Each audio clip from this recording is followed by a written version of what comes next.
Hello student, welcome to my YouTube channel short tutorial. जैसा कि हम लोग 10th क्लास का मैथमेटिक्स को स्टडी कर रहे हैं और पिछले दो चैप्टर को हमने देखा, जैसे real number and polynomial chapter को हमने देखा कि रियल नंबर को कैसे हम लोग सॉल्व करेंगे, पॉलिनोमियल चैप्टर के क्वेश्चन को हम लोग एनसीईआरटी के क्वेश्चन को कैसे अप्रोच करेंगे, एग्जाम में कैसे क्वेश्चन को सॉल्व करना है, इन सारी चीजों को हमने देखा। तो जैसा कि मैंने आपको सिलेबस में बताया था कि जो पॉलिनोमियल चैप्टर के बाद जो हमारा चैप्टर होगा वो पेयर ऑफ लीनियर इक्वेशन होगा, और ये बहुत ही इंपॉर्टेंट चैप्टर है। इसमें आपको लैंग्वेज वाले भी क्वेश्चन मिलेंगे और इसमें आपको इक्वेशन सॉल्व करने का तरीका भी सिखाया जाएगा कि अगर लीनियर इक्वेशन का पेयर है तो उसे हम लोग कैसे सॉल्व करेंगे, उसके वैल्यू यानी उसके वेरिएबल्स का वैल्यू हम लोग कैसे फाइंड आउट करेंगे, इन सारी चीजों को इस चैप्टर में हम लोग सीखेंगे। तो आज का लेक्चर हमारा जो है वो पेयर ऑफ लीनियर इक्वेशन के लिए है। तो आइए इस चैप्टर को हम लोग एकदम ब्रीफ में पढ़ते हैं। आखिर इसमें हमें करना क्या होगा, आखिर हमें इसमें क्वेश्चन कैसे सॉल्व करना है, एनसीईआरटी के क्वेश्चन को अप्रोच कैसे करना है, इन सारी चीजों को हम लोग देखेंगे। तो आज का जो हमारा चैप्टर है पेयर ऑफ लीनियर इक्वेशन, तो आज हम लोग देखेंगे लीनियर इक्वेशन क्या होता है, उसे कैसे हमें क्वेश्चन को सॉल्व करना है। तो सबसे पहले यहाँ पे पेयर की बात हो रही है। क्या चीज की बात हो रही है? तो पेयर की बात हो रही है। किस चीज की पेयर की बात हो रही है? तो लीनियर इक्वेशन की पेयर की बात हो रही है। ठीक है, तो पेयर को समझने से पहले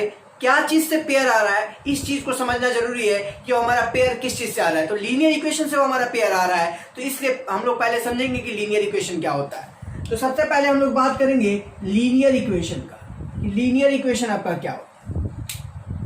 आपने 9th क्लास में भी आप लोग पढ़े होंगे कि लीनियर इक्वेशन क्या होता है। ठीक है, तो लीनियर इक्वेशन वैसा इक्वेशन होता है जिसे इसके general form ax plus by plus c के फॉर्म में पुट किया जा सके।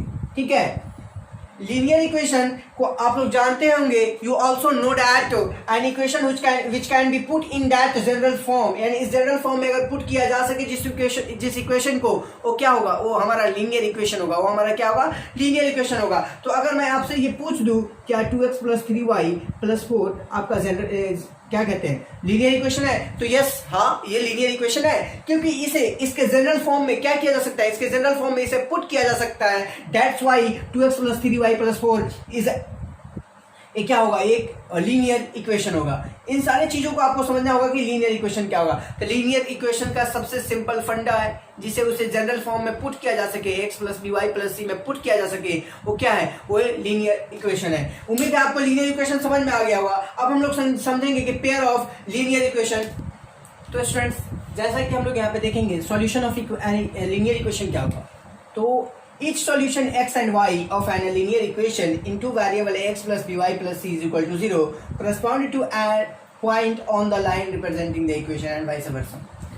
इसका इस स्टेटमेंट का कहने का सिंपल सा ये मीनिंग है, if we represent linear equation graphically then जो हमारा ये लीनियर इक्वेशन का ग्राफ होगा वो एक स्ट्रेट लाइन होगा, और इसमें जो भी हमारा सॉल्यूशन होगा वो एक पॉइंट होगा। क्या होगा? वो एक पॉइंट होगा। और एक बात और आप याद रखें, linear equation in two variable has infinitely many solution. Linear equation in two variable, linear equation अगर है और वो टू वेरिएबल्स में है तो उसके इनफाइनाइटली मेनी सॉल्यूशन होंगे। क्यों? तो अब देखिए यहाँ पे 2x plus 3y plus 4 is equal to 0। यहाँ पे x के हर वैल्यू के लिए y का वैल्यू डिफरेंट होगा। तो x का वैल्यू हम कुछ भी ले सकते हैं, तो y का वैल्यू हमें कुछ भी मिल सकता है। That means infinitely many solution होगा। इतने सॉल्यूशन होगा मतलब जितने वैल्यू हम लोग डिफरेंट रखते जाएंगे उतने डिफरेंट हमको सॉल्यूशन मिलते जाएंगे। उतने डिफरेंट वैल्यू हमारे x के वैल्यू मिलेंगे, उतने डिफरेंट वैल्यू हमारे y को मिलेंगे। तो इस स्टेटमेंट का कहना यही है कि जो हमारा अगर हम लीनियर इक्वेशन को ग्राफिकली रिप्रेजेंट करें तो हमारा एक स्ट्रेट लाइन होता है उसमें, और जो भी हमारा सॉल्यूशन होता है और क्या होता है, वो स्ट्रेट लाइन का एक पॉइंट होता है। क्या होता है? स्ट्रेट लाइन का एक पॉइंट होता है। तो आप लोग इसे नोट कर सकते हैं। ओके, तो आप लोग इसे नोट कर लें। स्टूडेंट्स, अब हम लोग बात करेंगे पेयर ऑफ लीनियर इक्वेशन क्या होता है। हम लोग ये समझ गए लीनियर इक्वेशन क्या होता है। उसके बाद अब हम लोग बात करेंगे पेयर ऑफ लीनियर इक्वेशन क्या होता है। तो पेयर ऑफ लीनियर इक्वेशन को सिंपली हम कह सकते हैं पेयर ऑफ लीनियर इक्वेशन को two linear equation with two same variables, यानी दो लीनियर इक्वेशन हो तो दो सेम वेरिएबल के साथ हो, जो दो सेम वेरिएबल के साथ हो, वो क्या होगा? वो हमारा पेयर ऑफ लीनियर इक्वेशन होगा। और इसका जनरल फॉर्म की अगर बात करें हम, तो जनरल फॉर्म क्या होता है? लीनियर इक्वेशन का जनरल फॉर्म होता है ax plus by plus c is equal to 0। और हम बात करते हैं पेयर ऑफ लीनियर इक्वेशन का, तो अगर हमारा ये जो कांस्टेंट है दोनों में सेम हो गया तो दोनों इक्वेशन तो एक ही है ना, वेरिएबल तो चेंज होगा नहीं पेयर ऑफ लीनियर इक्वेशन में, वेरिएबल दोनों सेम होगा, तो हम लोग इसका general equation of pair of linear equation की अगर हम लोग जनरल फॉर्म की बात करें तो ये क्या होगा, a1x plus b1y plus c1 is equal to 0 and a2x plus b2y plus c2 is equal to 0। यहाँ पे देखिए आपका जो दोनों वेरिएबल है, x वेरिएबल है एंड y वेरिएबल आप लोग जानते हैं क्या होता है, जिसका वैल्यू हम अलग अलग वैल्यू पे हमारा क्या हो, अलग अलग वैल्यू मिले। अगर x का वैल्यू यहाँ पे अलग लेंगे तो y का वैल्यू अलग मिलेगा, y का वैल्यू अगर कुछ और लेते हैं, x का वैल्यू 5 लेंगे तो y का वैल्यू समथिंग मिलेगा, x का वैल्यू 4 लेंगे तो y का वैल्यू और कुछ अलग मिलेगा। तो यहाँ पे पेयर ऑफ लीनियर इक्वेशन का ये जो जनरल फॉर्म होता है वो ये होता है a1x plus b1y plus c1 is equal to 0 and a2x plus b2y plus c2 is equal to 0 where a1 a2 v1 v2 c1 c2 real number होना चाहिए। क्या होना चाहिए, रियल नंबर होना चाहिए। ये क्या होना चाहिए आपको, रियल नंबर होना चाहिए। और जनरल इक्वेशन ये होता है, और इसी जनरल इक्वेशन का हेल्प लेके हम लोग सारे इस पेयर ऑफ लीनियर इक्वेशन को सॉल्व करेंगे, ठीक है। और इसके कुछ फंडामेंटल्स मूल भी है जिसे हमें सीखना है कि क्या होता है, जैसे a1 by a2 is equal to b1 by b2 is equal to c1 by c2 हो गया तो क्या होगा, ओके। इन सारी चीजों को हमें सीखना है, तो आप लोग इसे इतना नोट कर लें। स्टूडेंट्स अब हम लोग देखेंगे कि आखिर कैसे हम लोग समझेंगे कि कोई लाइन इंटरसेक्टिंग लाइंस है, ठीक है, किसका एग्जैक्टली वन सॉल्यूशन है, किसका सॉल्यूशन यूनिक है, किसका इनफाइनाइटली मेनी सॉल्यूशंस है, किसका नो सॉल्यूशन है। इन सारी चीज़ों को समझने के लिए हमारे पास कुछ फंडामेंटल ये है, a1 by a2 is not equal to b1 by b2 होगा। जैसे हमारा जनरल इक्वेशन क्या है, जनरल इक्वेशन हमारा ये है a1x plus b1y plus c1 is equal to 0 and a2x plus b2y plus c2 is equal to 0। यहाँ पे अभी आप जो टेबल देख रहे हैं, यहाँ पे आप ये जो टेबल देख रहे हैं, इस टेबल से डायरेक्ट क्वेश्चन आते हैं एग्जाम में, डायरेक्ट क्वेश्चन आते हैं, ऑब्जेक्टिव जो भी क्वेश्चन आते हैं वो डायरेक्ट क्वेश्चन आते हैं। जो इंग्लिश मीडियम के बच्चे हैं बिहार बोर्ड के, उनके लिए खास करके यहाँ से डायरेक्ट क्वेश्चन आते हैं। सीबीएसई बोर्ड में भी यहाँ से क्वेश्चन आते हैं और डायरेक्ट आपको पूछ देगा, ये आपका दे देगा a1 by a2 not equal to b1 by b2, पूछेगा इंटरसेक्टिंग लाइन है या एग्जैक्टली वन सॉल्यूशन है। इन सारी चीजों को ऑप्शन में देके आपसे पूछ सकता है कि इसका क्या होगा, या फिल इन द ब्लैंक्स में भी आ सकता है। ये तो ये इंपॉर्टेंट है, इसका यूज आगे भी है। आप जब 11th IIT JEE का तैयारी कीजिएगा तो आप जब ये चैप्टर पढ़िएगा ना वहाँ, तो इसका यूज होता है क्वेश्चन सॉल्व करने में। ये छोटी छोटी बातें हैं जिनका यूज होता है, आपको पहले ही बताए थे। मैथमेटिक्स एक ऐसा सब्जेक्ट है जिसका यूज आपको हमेशा है, जिसको आपको हमेशा पढ़ना पड़ेगा, क्योंकि आप जो एडिशन क्लास फर्स्ट में पढ़े थे, क्लास सेकंड में पढ़े थे, उसका यूज अभी भी होता है। अगर आप उस एडिशन को छोड़ दें तो आपका मैथमेटिक्स सॉल्व ही नहीं होगा। तो मैथमेटिक्स का हर एक यूनिट, हर एक पॉइंट इंपॉर्टेंट है आपको मैथमेटिक्स आगे सॉल्व करने के लिए। इसलिए मैथमेटिक्स के किसी भी पॉइंट को आप स्किप नहीं कर सकते, किसी पॉइंट को आप छोड़ नहीं सकते। तो यहाँ पे ये इंपॉर्टेंट है, ओके।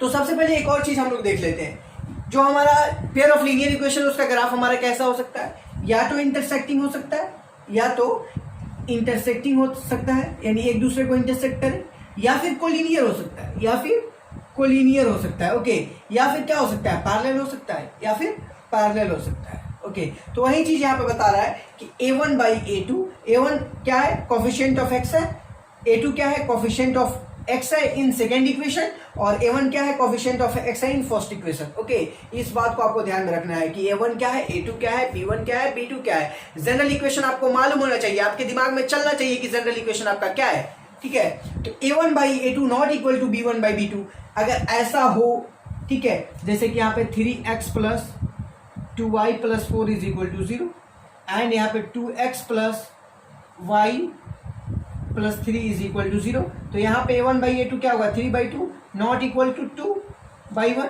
ओके। तो यहाँ पे नॉट इक्वल टू होगा। तो ये दो लाइन जो हमारे होंगे क्या होंगे, ये दोनों लाइन हमारे इंटरसेक्टिंग लाइंस होंगे, यानी दोनों लाइन एक दूसरे को इंटरसेक्ट कर रहे होंगे किसी पॉइंट पे। और हम आपको पहले ही बताए थे कि जो हमारा लीनियर इक्वेशन होता है उसका लाइन हमारा एक स्ट्रेट लाइन होता है। क्या होता है, स्ट्रेट लाइन होता है। दो स्ट्रेट लाइन एक दूसरे को इंटरसेक्ट कर रहे हैं, तो कैसे एक पॉइंट पे इंटरसेक्ट करेंगे, तो एक पॉइंट पे इंटरसेक्ट करेंगे तो उनका सॉल्यूशन कितना होगा, यूनिक होगा, यानी एक ही पॉइंट पे इंटरसेक्ट कर रहे हैं तो उनका सॉल्यूशन क्या होगा, यूनिक होगा। इस बात को आपको समझना है। उसके बाद जो हमारा सेकंड है a1 by a2 not equal to b is equal to b1 by b2 is equal to c1 by c2।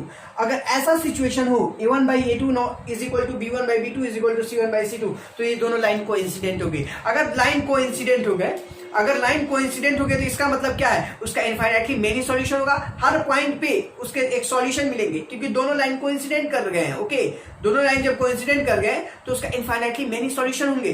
ठीक है, उसके बाद अगर हम बात करते हैं a1 by a2 is equal to b1 by b2 not equal to c1 by c2, यानी जो हमारा कांस्टेंट वाला पार्ट है ये नॉट इक्वल टू हो गया। ठीक है, ये a1 a2 b1 b2 a1 by a2 is equal to b1 by b2 not equal to c1 by c2। अगर ऐसा सिचुएशन हो गया कि आपका कांस्टेंट वाला टर्म है वो a1 by a2 is equal to b1 by b2 से डिफरेंट है, तो वो लाइन क्या होंगे, वो लाइन आपके पैरेलल लाइंस होंगे। और जब आपके पैरेलल लाइंस, आप जानते हैं कि पैरेलल लाइंस ऐसे जा रहे हैं, ठीक है, पैरेलल लाइंस ऐसे जा रहे हैं आपके, तो ये दोनों लाइन एक दूसरे को कभी टच भी नहीं करेंगे क्योंकि ये पैरेलल ही जा रहे हैं ना। एग्जांपल पे आप देखिए, ये जो दो मार्कर है ये पैरेलल है, ये एक दूसरे को कहाँ टच करेंगे, कभी टच नहीं करेंगे। जब टच ही नहीं करेंगे तो इसका सॉल्यूशन होगा, इसका सॉल्यूशन नहीं होगा, इसका सॉल्यूशन नहीं होगा। ओके, तो इसका नो सॉल्यूशन हो जाएगा। तो इस चीज को आपको ध्यान में रखना है। इस पे क्वेश्चन भी मिलेंगे, इस और इस जो ये वाला पॉइंट है आपका, यहां से क्वेश्चन डायरेक्ट आते हैं, एग्जाम में डायरेक्ट क्वेश्चन आते हैं, क्वेश्चन सॉल्व करने को भी आ सकते हैं। ठीक है, तो इस चीज को आप लोग ध्यान में रखें और इसको आप नोट कर लें। अब बात आती है स्टूडेंट्स कि पेयर ऑफ लीनियर इक्वेशन को कैसे सॉल्व किया जाए। तो पेयर ऑफ लीनियर इक्वेशन को सॉल्व करने के दो मेथड हैं। पहला मेथड है आपको इसे ज्योमेट्रिकल यानी ग्राफिकल मेथड से जिसे सॉल्व करें। दूसरा मेथड आपका क्या, अलजेब्रिक मेथड से आप सॉल्व करें। अलजेब्रिक मेथड इंपॉर्टेंट होता है और आपका ग्राफिकल मेथड भी इंपॉर्टेंट होता है। ग्राफिकल मेथड में बातें साफ साफ दिखती हैं कि आखिर क्या करना है क्या नहीं करना है। तो सबसे पहले हम लोग बात करेंगे ग्राफिकल मेथड कि पेयर ऑफ लीनियर इक्वेशन को ग्राफिकल मेथड से कैसे सॉल्व किया जाए। ओके, तो ग्राफिकल मेथड आपका जो होता है, तो आपको सिंपली क्या करना होता है कि आपका जो दो लीनियर इक्वेशन है, आपका जो दो लीनियर इक्वेशन है a1x plus b1y plus c1 is equal to 0 and a2x plus b2y plus c2 is equal to 0। आपको तो ये बात मालूम है कि लीनियर इक्वेशन का जो ग्राफ होगा वो क्या होगा, एक स्ट्रेट लाइन होगा। अगर वो एक स्ट्रेट लाइन होगा तो आपको ग्राफ यहां से बातें और आपको समझ में आ जाती है और ग्राफ ड्रॉ करना आसान है। जैसे कि ये y एक्सिस हो गया और ये x एक्सिस हो गया, तो अब सिंपली क्या करेंगे, बस आप एक ग्राफ ड्रॉ करेंगे। इस इक्वेशन का अगर ग्राफ आप ड्रॉ किए तो मान लीजिए, जस्ट हम बोल रहे एज्यूम कीजिए कि ग्राफ ऐसा आया। ओके, और इस इक्वेशन का ड्रॉ किए तो यहाँ पे आया। अगर कि दोनों दोनों लीनियर इक्वेशन का आप ग्राफ ड्रॉ किए, यानी आप दोनों पेयर ऑफ लीनियर इक्वेशन का ग्राफ ड्रॉ किए और दोनों जो आपका ग्राफ है वो एक दूसरे को इंटरसेक्ट कर जाए तो आपको क्या बताएगा, यूनिक सॉल्यूशन होगा। इंटरसेक्ट कर रहा है ना, एक ही पॉइंट पे इंटरसेक्ट कर रहा है, तो इसका मतलब क्या है, एक ही सॉल्यूशन ना होगा, उसका एक ही सॉल्यूशन होगा, दैट्स व्हाई वो यूनिक सॉल्यूशन होगा। अगर आपका ग्राफ आप ड्रॉ करें और आपका ग्राफ कोलिनियर हो जाए, क्या हो जाए, कोलिनियर हो जाए। कोलिनियर का मतलब क्या होता है, एक ही लाइन पे, यानी कोलिनियर। ओके, तो कोलिनियर हो जाए तो उसके क्या होंगे, उसके हर पॉइंट पे वैल्यू मिलेंगे, उसके हर पॉइंट पे वैल्यू, इनफाइनाइटली मेनी सॉल्यूशन हो जाएगा। अगर आप ग्राफ ड्रॉ किए और वो दोनों एक दूसरे के पैरेलल आ गया, जब दोनों स्ट्रेट लाइन जो आपका लीनियर इक्वेशन का है एक दूसरे को टच ही नहीं कर रहे हैं, एक दूसरे को कट ही नहीं कर रहे, एक दूसरे को इंटरसेक्ट ही नहीं कर रहे, कोलिनियर भी नहीं है, तो क्या हुआ, उसके कोई सॉल्यूशन नहीं होंगे। तो स्टूडेंट्स आपको समझ में आ गया होगा ग्राफिकल मेथड से कैसे सॉल्व करना है। सिंपली आपको ग्राफ ड्रॉ करना है और अभी मैं आपको बस इतना बता रहा हूँ, जब आगे हम लोग क्वेश्चन सॉल्व करेंगे, आगे हम लोग देखेंगे तो मैं आपको बताऊंगा कि आखिर ग्राफ कैसे ड्रॉ किया जाता है। इसकी चिंता आप ना करें, जब मैं आगे के लेक्चर में मैं जब क्वेश्चन को बनाऊंगा तो वहां पे आपको सारी बातें क्लियर हो जाएंगी, सारी बातें एकदम साफ साफ दिखने लगेंगी कि आखिर आपको ग्राफ कैसे ड्रॉ करना है, कैसे फाइंड आउट करना है कि यूनिक सॉल्यूशन होगा, कैसे फाइंड आउट करना है कि इनफाइनाइटली मेनी सॉल्यूशन होगा, कैसे फाइंड आउट करना है कि नो सॉल्यूशन यानी कोई भी सॉल्यूशन नहीं होगा। तो इस चीज को आप ध्यान में रखें, ग्राफ आप एग्जाम्पल के तौर पर ड्रॉ कर सकते हैं स्टूडेंट्स। और हमारा जो दूसरा मेथड है वो क्या मेथड था, हम बताए थे आपको अलजेब्रिक मेथड। स्टूडेंट्स जैसा कि आप लोगों को मैंने बताया कि एक मेथड होता है आपका जो ग्राफिकल मेथड होता है, दूसरा मेथड आपका क्या होता है, दूसरा मेथड आपका होता है ये अलजेब्रिक मेथड।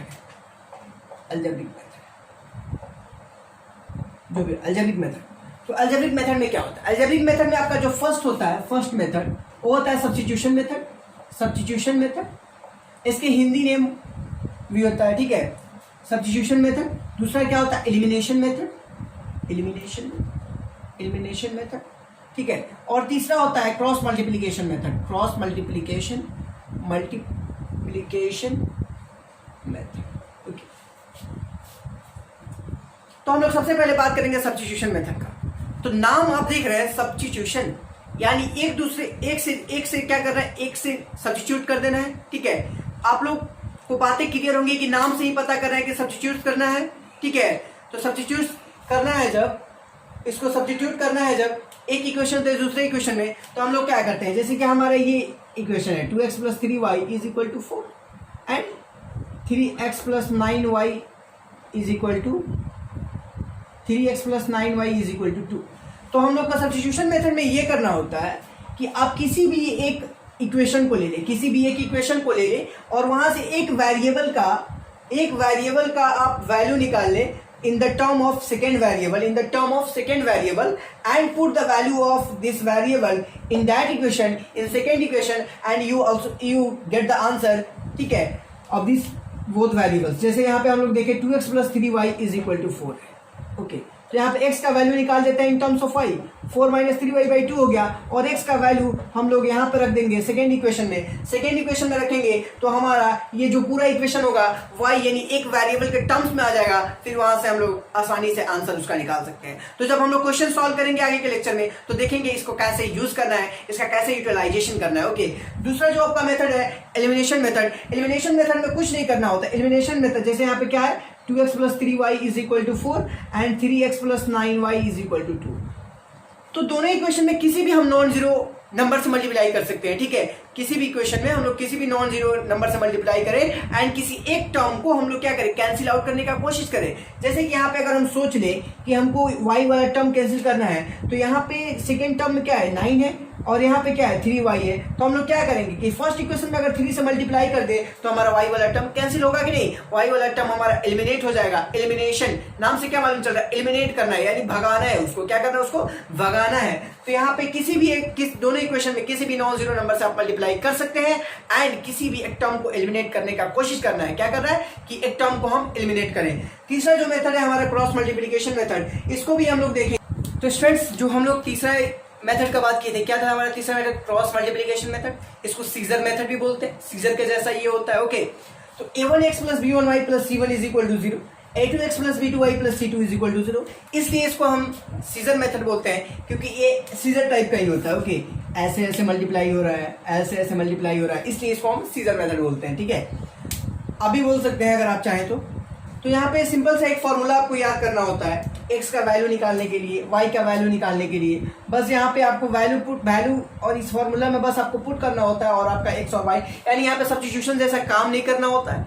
ठीक है, एलिमिनेशन जैसा काम नहीं करना होता है। यहाँ पे सिंपल सा आपको a1 a2 एंड जो भी है आपका a1 b1 c1, बस यहाँ से इक्वेशन से कंपेयर करना है और वहां पे वैल्यू निकालना है, बस पुट करना है, आपको आंसर मिल जाएगा। तो इसके लिए आपको फॉर्मूला याद करना होगा। ठीक है, x = b1 c1 - b2 c2 / a1 b2 - a2 b1, y = c1 a2 - c2 a1 / a1 b2 - a2 b1।